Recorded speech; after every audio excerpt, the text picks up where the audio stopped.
Hello, everyone, and welcome to the Newman Bond, the official podcast of Newman University. I'm Amy Brooks. I'm a 2019 grad of Newman, and I'm the digital content specialist here.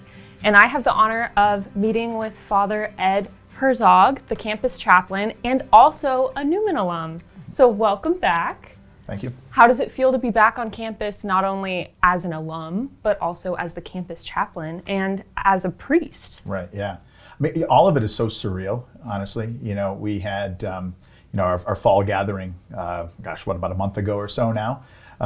And I was speaking with Sister Therese, and she asked me to give a presentation to everyone. And it didn't really kind of dawn on me until like right before I was going to give that talk to everyone that the tables had kind of turned. You know, all my professors who were teaching me, talking to me, just a decade and a half ago now, I had the opportunity to go and to talk to them, and that was it was really surreal. You know, I mean, every single morning that I wake up and that I realize that I'm wearing this, none of it ever really kind of feels real in many ways. And now for things really to come full circle, to be back here on campus, I would have never guessed that this is where I would have been when I started here in August of 2007. You know, but through God's providence, through the Holy Spirit, here I find myself, and it's been a heck of a lot of fun already, just a couple months in. That's wonderful. And can you kind of talk us through where you're from and how you first learned about Newman and what led you here ultimately as a student? Yeah, right. A lot of people, they pick up that I have an accent, but I like to remind them that I don't have an accent. It's all you people who do, right? I'm the normal one. That's what I like to tell people. I grew up in upstate New York. So like I tell people, first thing that you think of when you think of New York, picture the exact opposite, right? So everybody thinks, they think lower Manhattan, they think big buildings, they think really concentrated urban area. That's not where I'm from. So I'm from an area that is extremely rural. So there's a lot of dairy farming out from where I'm from. It's a beautiful, beautiful area. So it's from, it's called the Finger Lakes region. So it's the second biggest wine region outside of Napa and Sonoma. So we have a lot of wineries by where we are. It's a beautiful place to be this time of year in summer and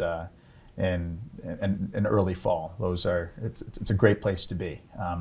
So how did I get from there out here? That's the $1 million question. So when it came time for me to think about where I wanted to go to school, I knew that I wanted to get out of New York. I knew I wanted just to experience something different. Not that I hated New York by any stretch of the imagination, but I kind of wanted to go on, the next adventure, see what was next. So I looked at schools all over the place. I looked at schools. I did look at one in New York. I looked at one in North Carolina. I looked at one in Florida. I looked at one in Alabama. Looked at one in Hawaii. All over the place, right? And actually, we visited all those places. My parents, they were wonderful. Yeah, we went and got to visit them all. And again, as beautiful as Hawaii is, it was Hawaii Pacific University. They asked me to play golf for them too. It just didn't really seem like a good fit. And so what ultimately brought me here, as I just mentioned, was golf. So I knew I wanted to play golf in college. And my coach, Kent Notestein, he called me up. This would have been March of 2007, so March of my senior year. So very late. I was kind of planning on going to a school in North Carolina just not because it was a good fit, but because it was the best one that I'd kind of encountered thus far. And when Coach Noty called me up, about a week later, we were on a flight, my father and I, out here to come and to see Newman University. And so we came out here, and I like to tell people, we landed on just a typical beautiful Wichita spring evening. I think it was hailing, and there was a thunderstorm, and the small plane was kind of coming in, kind of like this, So like great. It just like it seemed right, yeah, exactly right, yeah. It wouldn't have seemed like it was a great start, but I got to meet my coach. Again, still like a second father to me in many ways. He did so much for me during my time here. And the other thing I tell people is I love Wichita. Wichita for me is the perfect size city. It's homey. The people here are so genuine, so nice, and so I would say it's a combination of all those things. Newman was a good.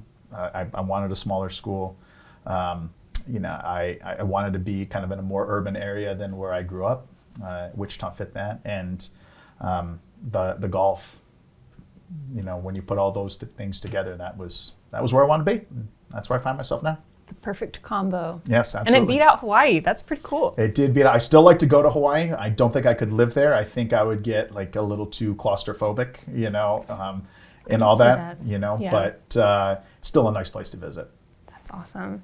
Well, how cool that your family got to go with you to all those places Yep. too. And were there any moments that they experienced that they thought, okay, yes, this is the place for our son? Right. Well, so I guess I should have said this before. So it's just my father came out here. Okay. So like as a family, we all went to Hawaii. Gosh, when would that have been? That would have been probably a few months before I came here. So I think it was February of my senior year. We all went out there, and again, I mean, how can you not love Hawaii? Yeah. But even with it too, there's just a lot of logistical problems, like not having a car, everything's significantly more expensive. The golf course that I was going to practice at was all the way on the other side of the island, wow. which again, I mean, it's Hawaii's small, but still, it's just like there were a number of things there that just didn't make it a good fit. It was in Honolulu too. Honolulu that's too urban for me. So that was one of the places that we all went together. But it was just my father and I who came here, and my father, he told my mom the night before we were flying out here, he said, "Why the hell are we flying to Wichita, Kansas? He's not going to go to school there." But again, he never showed his hand. He never said anything, But at one point in time, and this is where I really appreciated my father's, he would always kind of give me time alone with the coach. He was by no means a man who hovered. He was a coach himself too, so he knew how annoying that was. So he would always kind of go off on his own, just to allow me and the coach and then the guys on the teams, where I was being recruited, just to kind of spend some time together. And he, as soon as he went away, we'd probably been traveling around with coach for about 3 hours or so. Wow. So as he kind of got a chance to slip away, he called up my mom and he said, "This is where he's going." He knew before I did. Wow. So yeah. That's so amazing. so that was that was really something that he knew that right away. Yeah, parents' intuition, sometimes Yeah, they just know. They know. But is there anything that you learned coming into Newman that surprised you, or that made you think like this is the place that I'm meant to be at this point in time? I think it was an interview, maybe you mentioned that you came in, you were kind of a lapsed Catholic a little bit, so maybe talk about that a little bit. Right. Well, I mean, if I'm being completely honest, Newman being a Catholic school had nothing to do with it being attractive to me. Like, I came here, I don't want to say in spite of it being Catholic, because again, to the extent that I had, a faith practice growing up, it was Catholic, but I mean, a lot of people now that they see this, they think like, oh, that's why you came here. You knew that this is what you wanted to do all along. Like, and to say that this came out of left field is, I mean, that is a complete understatement. Again, like the reasons why I did come here, I mean, it was a good fit in every single way. Like, I know, I mean, even to this day, I mean, still my friends who live in New York, what they kind of think Kansas is and what it actually is are two different things. Like, I mean, and it goes both ways too. Like, everybody here thought that, I took a taxi to school every single morning and things like that. Whereas in New York, they think that, I go to school on a horse, or something along those lines. But, so with that being said, like, nobody from New York dreams of going to Kansas, and again, I would have been one of those people too. I mean, but really the things that brought me here were all those things that I mentioned before. But it was kind of that encounter on this campus that allowed me to really kind of take the faith seriously in a way that I never had before. That was never anywhere on the radar. And so Newman being a Catholic school, I would say, like, it was golf that brought me here, and it was the faith that kept me here. I mean, that's where this really became my home, I would say, is having to not only go through a couple of the theology-based classes, but also at the same time, it was more me meeting friends who are still my friends to this day. I mean, friends who are now priests with me. I mean, I think during my time here, what is it? there were 6 or 7 of us who were ordained priest within a matter of a couple of years of each other. And Father Adam Grellinger was one of those, right? Correct. Yep. Yeah. So we as he was finishing up his undergrad here, I finished up my master's, and then we both hopped in a car and we went to Mount St. Mary's in the fall of 2011, and we were there for 6 years together and graduated and were ordained in 2017. Yeah, so he was part of the crew. That's so cool. And you were confirmed in St. John's Chapel here on campus? Correct. So yes. kind of back to your faith journey, Mm-hmm. would you say that at Newman there was a sudden story or moment that you knew you were being called to discern a vocation to the religious life, or was it more of a gradual transition? What was that like for you? Yeah, it was certainly gradual. I mean, what I did is I found myself getting more and more comfortable with the idea. Like I said, never really comfortable, but just more comfortable with it. So, as I kind of made my way into the church, my chaplain at the time, Father Joe Tatro, he was the one who kind of continually invited me deeper into things. So I took a course on him. It was a morality course, and he really kind of addressed real questions that I had, real things that kind of corresponded to questions that I had been asking, both consciously and subconsciously. And so I found myself kind of like drawn to him.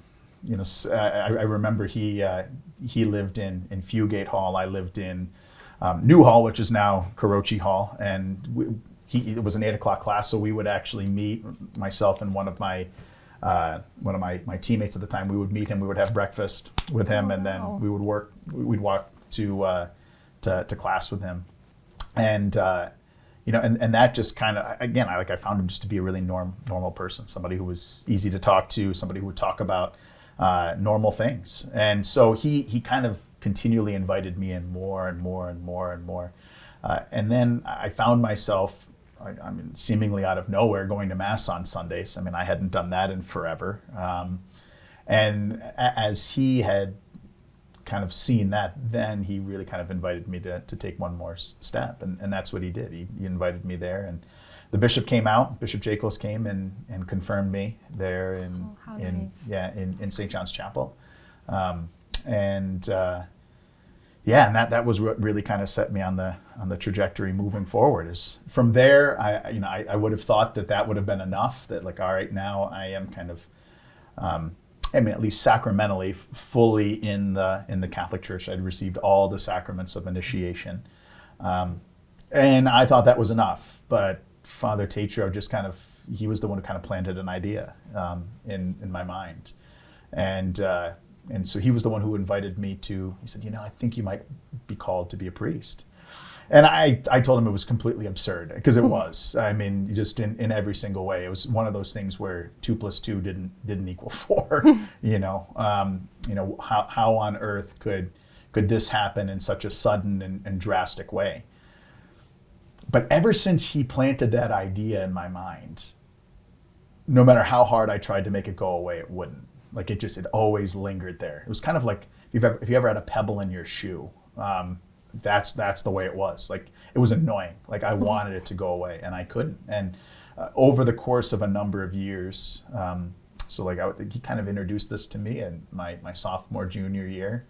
And so that's kind of what set me on that trajectory. And then for 6 years in seminary, that idea kept lingering. And again, I was never comfortable with it, never comfortable with the idea, fully comfortable of being a priest, but I found myself getting more and more comfortable. And 7 years later, now 7 years after being ordained, I'm as comfortable as I've ever been. There are still days where I'm not comfortable with it, but I think that's just life, generally speaking. That's amazing. And we've had some really great chaplains over the years, from just stories I've heard from alums, like Father Tom was one of those people for some people who just, like, he made the bigger questions of the church more attainable and took the time to answer those questions, turned some of the third floor Sacred Heart Hall classrooms into little, sanctuaries for Mass to be held on cushions for students, and got people going to Mass who hadn't been in a long time. Same with Father Adam. I got to interview a couple seminarians last semester, and they just talked about how this was their first experience with a priest who really was just like a normal guy, just like brought his sense of humor, his giggles into homilies in St. John's Chapel, and just, I don't know, made them see the faith in a different light. And it sounds like you had a similar experience with Father Joe Tatro, so that's amazing. Right. Would you say for people who might be in a similar state, as a lapsed Catholic, or maybe somebody who has an interest in learning more about the Catholic faith but hasn't grown up in that environment, like what advice would you give them to get the most out of their college experience? Because faith, regardless of whether you're Catholic or not, is a big part of Newman's experience. We want to formate the whole person. So what are your thoughts on that? Yeah, That was a lot of questions. Right. No. Well, it's a good question. I mean, so one of the things, before I was here, I was a chaplain of Bishop Carroll High School for 6 years. And I know for me, I would say my 4 years in college were probably the most pivotal, right? And I mean that it was a point of pivot in my life too, because at least for me, I was 1,200 miles away from my parents. And this is now where the ball was wholly in my court. Whether or not I showed up for class, my parents would never know, right? It was all on me. So like this was a point where like I realized that, all right, like I have to take responsibility for my life, and what I have found in my experience is that it is responsibility that really kind of gives us a sense of purpose. I've seen that as a priest. I mean, the more things that I come to recognize God is entrusting me with, I've realized the bigger the pain it is, but the more engaging and the more enlivening it is. And that's what I would say. I think like right now in the United States of America, in fact, I'm getting ready to teach my students this as I'm teaching an introductory level scripture class. We've never been more connected because of technology, but we've also never been more lonely, right? We've never been more. One of the things that I've found is that we have found a way to be alone together in many ways. As great as some technologies are, a number of them, right, kind of giving us this facade of being connected is really kind of tore us apart. And I mean, the reason why I bring this up in the context of this question especially is that really what Christianity is it's an invitation to friendship with God, right? Christ became man so as to enter into a relationship with us. And what I have found is that when I am living in the context of the church, right? And I mean that from the things that we do at Mass on Sundays to, I just got out of adoration. We got adoration all day today, so prayer. But just but I would say even too, like just hanging out with my friends. What I have found is that what Christ says, where 2 or 3 are gathered in my name, there I am. And I find this true sense of life. I find this true sense of purpose. I find this, life is more engaging when those things are going on. And so I think that's one of the things that I found is that college really is a time where people try to find themselves, where people really try to find what will fulfill me, what will make me happy, what should I do with my life, what will ultimately give me a true sense of purpose. And I think that the church is the thing that, at least for me, and I think more broadly, it gives us that proposition to help us to begin to figure out, like, all right, what will satisfy me? What will satisfy this lingering desire that I have? And again, as good as all of the things of the world are, they're not enough. I always found myself wanting more, and that's what I would invite other people to consider as well. It's just to pursue that which really does fulfill. And again, that's what I found in the invitation that Christ gives in the church. That was beautifully said. I liked what you said about where to find that satisfaction that only God can give, and finding Him in some of those day-to-day activities on campus, whether it be in the campus ministry office, right, or attending a sports game and having that sense of connection, or right, listening to a speaker. Because one thing I would say too, I would say that pretty much 90 to 95% of my homilies or things I talk about come back to the notion of understanding our desire as human beings. Because again, like as I tell people, it's like it's a question I propose to my students all the time. It's like, have you ever been perfectly happy? Perfectly happy. And the answer to me is like, one, I don't think I have. But maybe there have been times where I was like to like 99%. The problem is that lasts for maybe 2 hours. And it's not until we get to the point that we come to recognize that nothing this side of eternity can completely fulfill us, that we begin to pursue that which, all right, if not this, then what? And so a lot of what I try to do is I try to help people, I mean, as I explain it, is to help them to understand their humanity. And to understand what it means to be human is to understand the reality that you have infinite desire. I mean, again, it's like I tell you, if you have a cat or dog, you know that like cats or dogs, they can be perfectly happy. Just feed them and let them sleep. Right? And it's like, I mean, there are times where I look at them, it's like, I want that bliss that you have. But the problem is to do that is to cease being human, is to cease recognizing what it is that we want. And that's where I tell people, it's, so many things promise us a happiness, right? Whether it be, St. Thomas said there were the 4 classical things of wealth, pleasure, power, and honor, right? It's like, if I could just be Elon Musk, then I would be happy, right?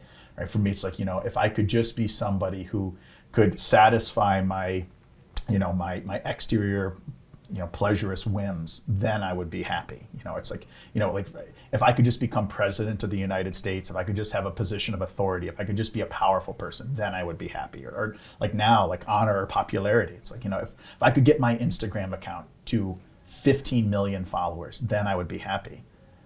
The problem is that, again, it's a fundamental misunderstanding of our nature, of who we are. We always want something more. And it's not that those things are bad. It's just that they're not good enough. Yeah, they can't fill that kind of void that only God can fill. Correct. Right. So what would be some like little things people could start incorporating into their day-to-day lives that would help them like practice what it means to be human? Yeah.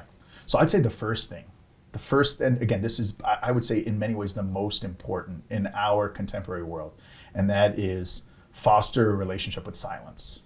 Because here's the thing, like, I know this happens all the time. Like, anytime I get slightly uncomfortable, what do? I find something to distract myself. Right? Again, it's like you pull out the phone and you just start doom scrolling, right? Just put in music. Just what we do is we do anything that we can to squelch that desire because it makes us uncomfortable.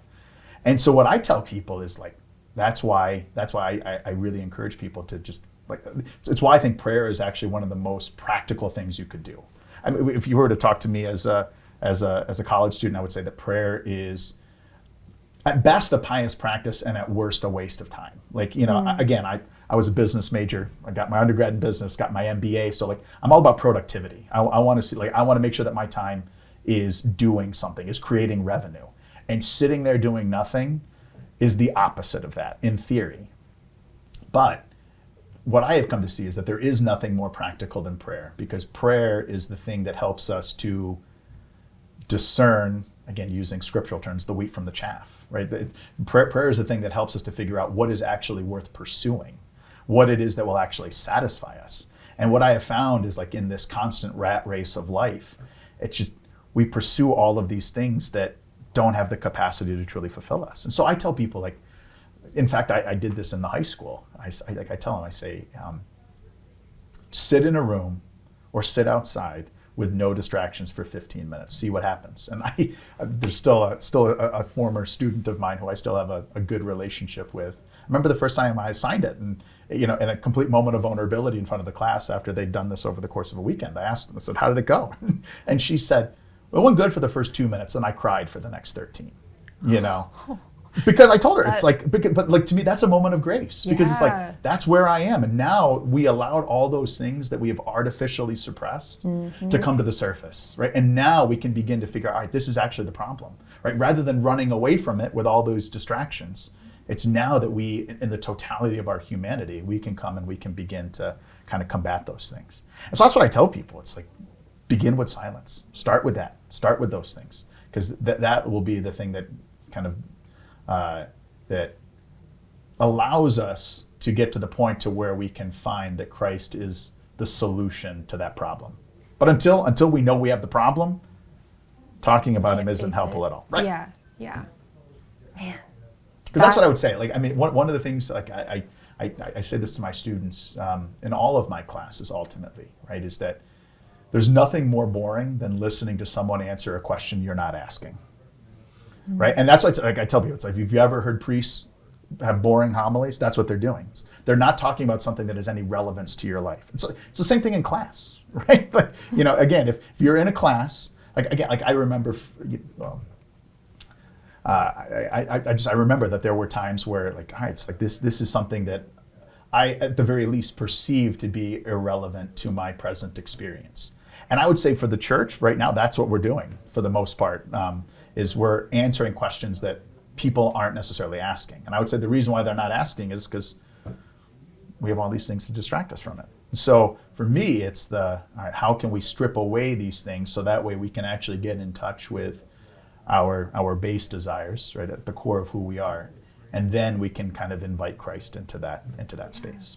And finding our purpose in that silence too. Right. I know I personally get so like emotional if I spend a lot of time in adoration, just Right. because it is like the first silent time that I've had, even like you mentioned earlier with this kind of being the loneliest generation that's coming up because we're so isolated from one another through technology.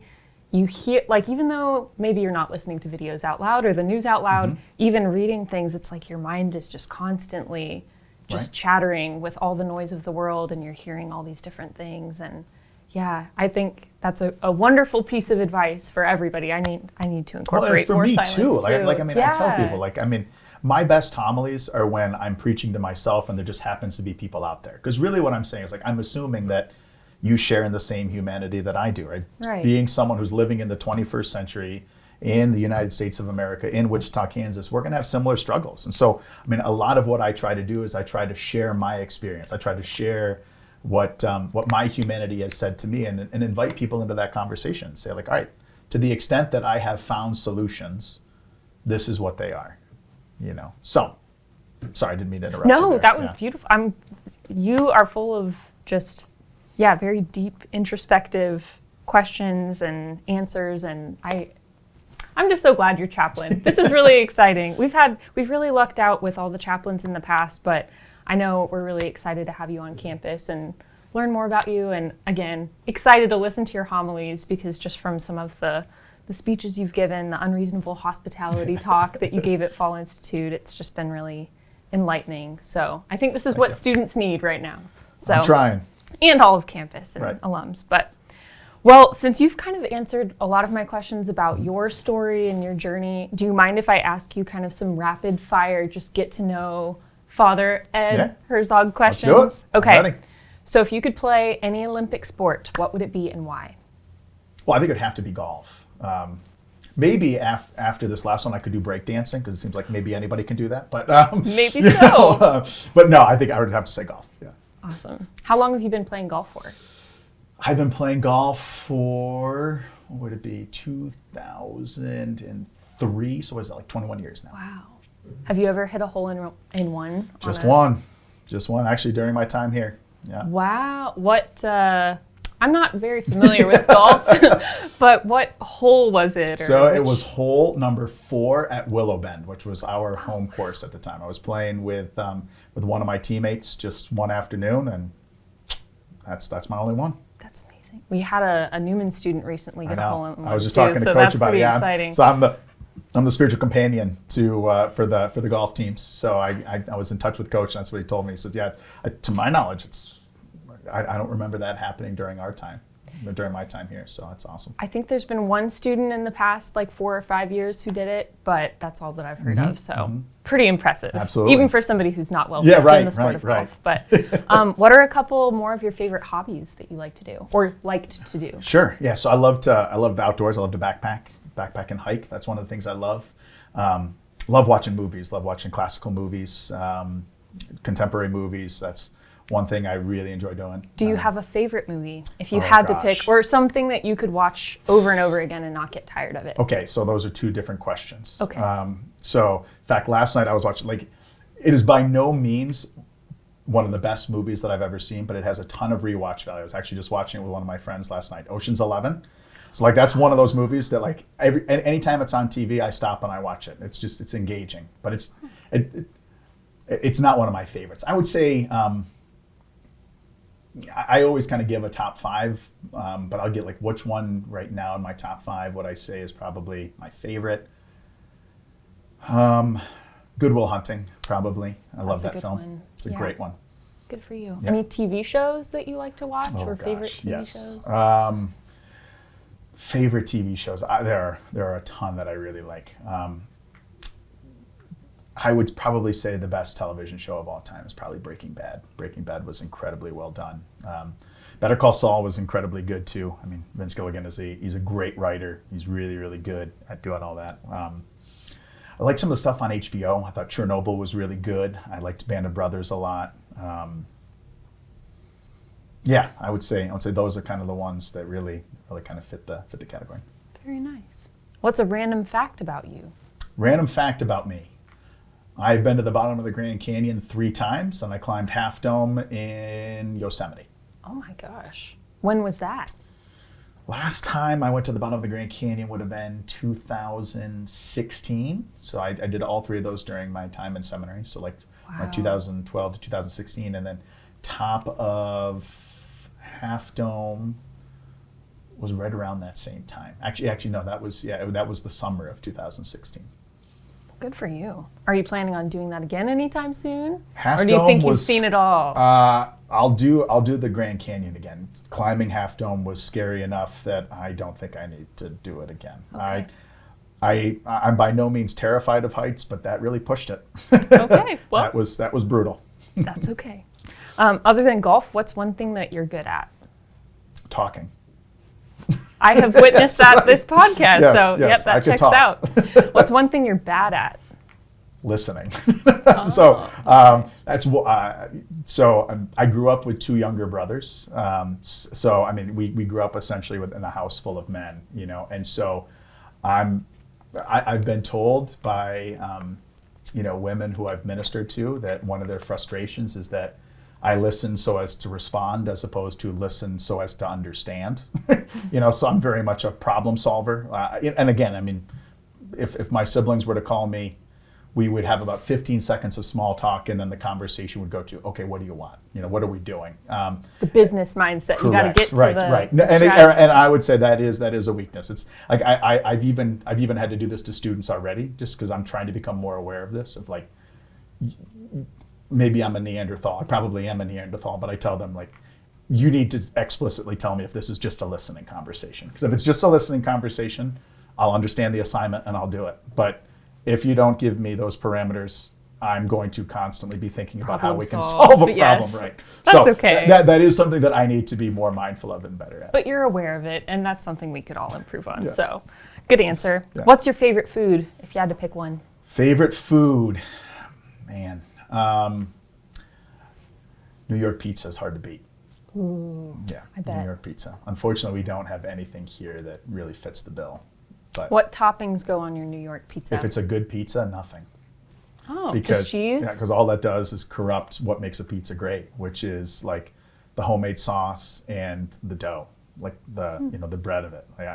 So again, you don't need all the fixings and Nope. flavors. It gets in the way of what makes a pizza great. That is good to know. If I ever go to New York, York, I tell people, it's like if you ever go to New York City, New York City is extremely expensive, but to eat well is not. Like when I go to New York City, I go to a conference every single year. All I eat are the things that I can't get here, and that's pizza and bagels.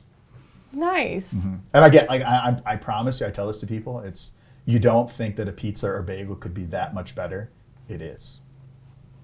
I'll have to put those on the list of absolutely. things to try. Well, I tell people, it's like if you can go like any bodega or deli, right? The dumpier it looks, the better it's going to be. So that's again. Words of wisdom. From absolutely. It's like true New now, York. I will tell you, like New York has some of the best restaurants in the world, but that's not really the New York experience. Like the New York experience is pizza, bagels, and like dirty water hot dogs. Like that's New York. Good to know. Yeah. This is good. You answered the favorite show or movie question. Mm-hmm. What is your favorite Catholic saint, or who, I should say? Who's my favorite Catholic saint? I would have to say it's probably St. Paul. St. Peter or St. Paul. I mean, I like St. Peter because St. Peter was extremely impulsive and, continually got himself into trouble. Like, he was in fact, I'm getting ready. This is the gospel for this coming Sunday. It's, when he proclaims Christ, right, as the Son of God. And then immediately after that, Christ has to call him Satan because, he just takes it a little bit too far, and there's a part of that like, I love how human that is. Yeah. Like, I love, like, he has this great desire and he even allows his desire to take him places that he shouldn't, but there's like that rawness to him that I really like. And then I've always found St. Paul compelling, right, is because of his conversion, right? You have a man who is definitively moving in this direction, and then because of an encounter, immediately turns around and moves in a different direction. Like, and to me, that level of humility, that level of, how powerful that encounter must have been. I would say those two are probably my favorites. And then the other one who's always really moved me was St. Maximilian Kolbe. He was my confirmation saint. Okay, I was curious who your confirmation saint was. Yeah, St. Maximilian Kolbe. The martyrs always intrigued me into like, and what made you the way that you were, that you would rather lay down your life, or that you'd be willing to lay down your life. I mean, obviously I want a faith like that. Yeah. Again, on my good days, I think maybe that could happen, but that's what makes them such an inspiration. It's just that continual desire to be like them. Absolutely. Could you pick a favorite Bible quote or verse? Oh, absolutely. John 1:39. And so much of it ties into what I was talking about today. It's when James and John, right at the very, John, the very beginning of his gospel, encounters Jesus. They're out looking at John the Baptist, right? And John the Baptist points to him and calls him the Lamb of God. And they find themselves magnetized to him. I mean, kind of like BBs towards a magnet. They're kind of lingering, looking from afar, just kind of following him a little bit. And Jesus turns and asks them the question, "What are you looking for?" And they don't really give a coherent answer. Just they know that they're there. And John 1:29 is when Jesus says, "Come and see." Right? It's that invitation. Right? It's that, like, there's a reason why you're being drawn to me. Now I want to invite you deeper into this reality. And to me, it's like that is. Not only is that the role of the priest, but that is the role of the church, right? Is to continue to invite people into that come and see, that just give it a shot, see what happens. That's beautiful. That always reminds me of Mother Teresa too, with the come and see, kind of inviting people into the poorest of the poor and how to truly be an instrument of God's peace in that way. So that was a good visual reminder of that. So right. And then last question to end on the podcast. Yes. What would you say is the best piece of advice you have ever received? What's the best piece of advice? Actually, it came from one of the sage figures in my life, my late uncle. He passed away just a few months ago, and I had the distinct honor of celebrating his funeral. One of the things he always told me was pay attention to who you respect. And because again, this is one of those things. We can't make ourselves respect someone, right? Respect is something that is encountered and earned. I remember when I went into teaching. This is one of those things that he really kind of cemented for me. Is he said, "Don't strive to be someone that your students like. Strive to be someone that your students respect." Because to be liked is actually really easy. To be respected actually is really hard. To be respected means that you're going to have to demand the best from them, the highest of their potential. Whereas to be liked, it's just go out there and do whatever you want, Yeah.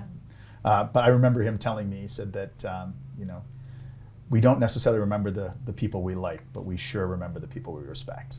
And so that's always been something that I've tried to follow, is trying to pay attention to the people that I respect and to strive to be one who earns that from others. That's a really good life goal, and I had never heard that piece of advice before, so thank you very much for sharing, and thank you for being on the Newman Bond podcast. We're so happy that you're campus chaplain and excited to see all the wonderful things that you get to do and getting to participate in your masses and homilies that you offer. But to our listeners, thank you so much for joining us. You've been listening to the Newman Bond podcast. We release new episodes every first and third Tuesday of the month at noon. And we're on YouTube, Spotify, and Apple Podcasts. So keep listening. We will see you later. I was like, what? I have no I idea. get a lot more blessings out of that. Really fun experience. Really the Newman experience.